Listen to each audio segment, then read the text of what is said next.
ايوه يا محمد، بقول لك ايه، انا عايز اسافر. اطلع ماليزيا ارخص ولا اطلع فرنسا؟ بترول اسيوط. انا معايا بتاع 10000 جنيه كده او 15000 جنيه، اسافر بيهم فين دول؟ ميزانية السفر من اكتر الاسئله اللي بتجيلي. انا معايا 10000 جنيه، اسافر بيهم فين؟ البلد دي ولا البلد دي؟ طب البلد دي لو انا مسافرها هتحتاج مني قد ايه فلوس؟ خليني اجاوبكم.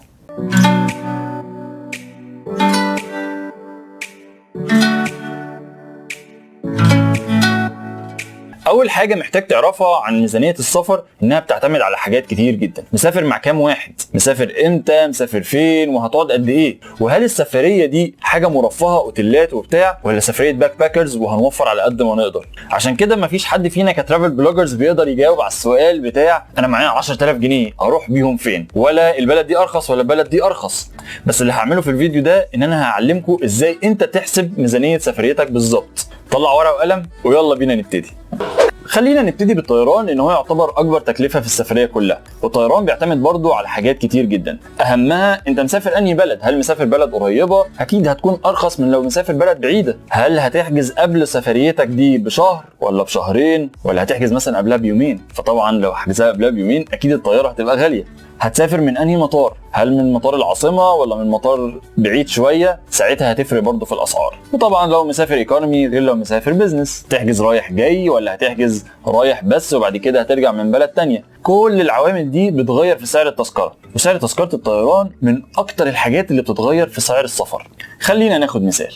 لو قلنا مثلا ان انت مسافر من مصر لتركيا رايح جاي في شهر 5، فلو انت طالع من مطار القاهرة فالطيارة هتكلفك حوالي 5000 جنيه. لو في نفس الايام بس طلعت من الغردقة فالطيارة هتكلفك 3300.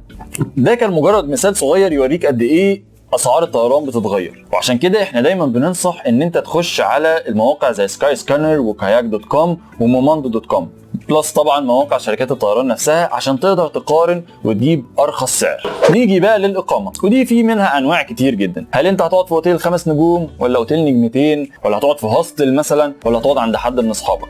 وخلينا نكمل على نفس المثال بتاع تركيا. دي مثلا متوسط اسعار الاقامه ليله واحده في اسطنبول. فمثلا لو انت هتقعد في الفور سيزونز في اسطنبول فسعر اليوم الواحد هتبقى حوالي 6000 جنيه. لو انت هتقعد في هوستل وحجزه من على بوكينج دوت كوم او هوستل وورلد دوت كوم فهتلاقي مثلا سعر الليله ب 100 جنيه تقريبا. لو انت هتقعد في اوضه من اير بي ام بي فتقريبا اليوم هيكلفك 360 جنيه. طبعا لو انت قاعد عند حد من اصحابك او كاوتش سيرفنج فمش هتدفع اي حاجه خالص. ونتكلم عن الفيزا. في معظم الاوقات التاشيره سعرها ما بيبقاش غالي قوي، لكن لو انت هتطلع تاشيره اوروبا او امريكا او انجلترا فسعر الفيزا لوحده ممكن يعدي ال 2000 جنيه. طبعا ساعتها لازم تحط في الاعتبار وانت بتحسب ميزانيتك ثمن الفيزا. بالنسبه للمواصلات جوه البلد نفسها فدي عامله زي الاقامه كده، في منها انواع كتير. اول نوع ان انت تاجر عربيه انت اللي تسوقها، وساعتها لازم تحط في الاعتبار ان جنب سعر التاجير بتاع العربيه لازم تحط سعر البنزين، وتشوف انت هتاجر العربيه دي كام يوم وهتدفع بنزين قد ايه. تاني حاجه ان انت تستخدم المواصلات العامه، اتوبيس بقى، مترو، وتشوف الارخص ان انت تعمل اشتراك اسبوعي مثلا او شهري على حسب انت قاعد قد ايه، ولا ان انت تدفع يوم بيومه، او ان انت تركب تاكسي. وده الصراحه خراب بيوت، وانا ما انصحش اي حد وهو مسافر يركب تاكسيات. او ان انت تاجر موتوسيكل مثلا زي في بعض دول اسيا، او ان انت تاجر عجله زي لندن، او ان انت تبقى ببلاش خالص اللي هو الهيتش هايكنج مثلا، او ان انت تتمشى. هيتش هايكنج ده اللي هو الاوتوستوب، اللي هو انت تشاور لحد كده وهو يوصلك.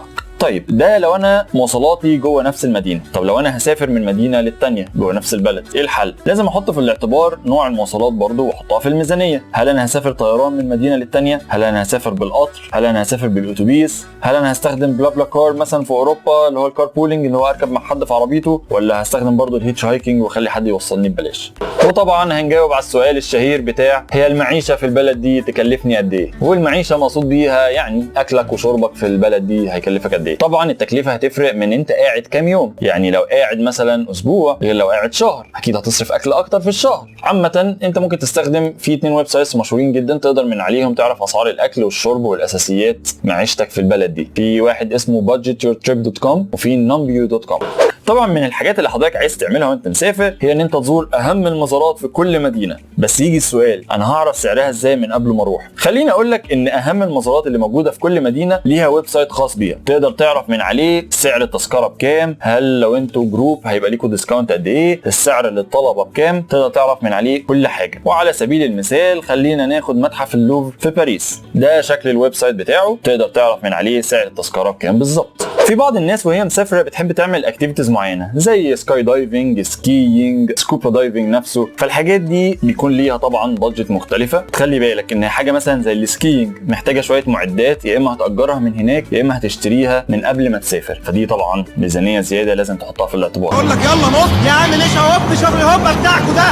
ونيجي للبند المشهور جدا وهو الشوبينج، بالذات لو معاك بنت في السفريه ممكن فلوس الشوبينج تعدي فلوس السفريه كلها اصلا، فلازم طبعا تحط الشوبينج دي لازم تعمل لها بادجت لوحدها، بالذات لو انت ناوي تشتري كتير يعني. بس الشوبينج مش شرط يكون لبس وشنط وحاجات كده، الشوبينج ممكن يكون سوفينيرز، هدايا، فبرضه حط بادجت معينه وخليها موجوده في التوتال بادجت بتاعت السفريه كلها. 7 حبات كل الالوان تحت امرك. واخر حاجه خالص هي المصاريف التانية، زي مثلا ان انت هتدفع رومينج او هتشتري لوكال سيم كارد، او ان انت هتدفع مصاريف بتاعه البنك عشان التحويل، او ان انت هتشتري عمله من بره، او ان انت هتطعم مثلا لو رايح افريقيا، او هتطلع مثلا ترافل انشورنس لو رايح اوروبا، يعني شويه مصاريف اداريه كده، او يعني شويه مصاريف تانية برضه حطها في الاعتبار وانت بتحسب ميزانيتك. على ما اظن دلوقتي كل واحد بقى قادر يحسب ميزانيه سفره بالظبط على حسب هو مسافر مع مين، مسافر فين، مسافر امتى، مستوى سفره هيكون شكله عامل ازاي. لو عجبكم الفيديو ما تنسوش تعملوا لايك وشير للفيديو عشان يوصل لناس اكتر وناس اكتر تستفاد. دول كانوا 10 حاجات، واشوفكم الحلقه الجايه من Around the World. سلام.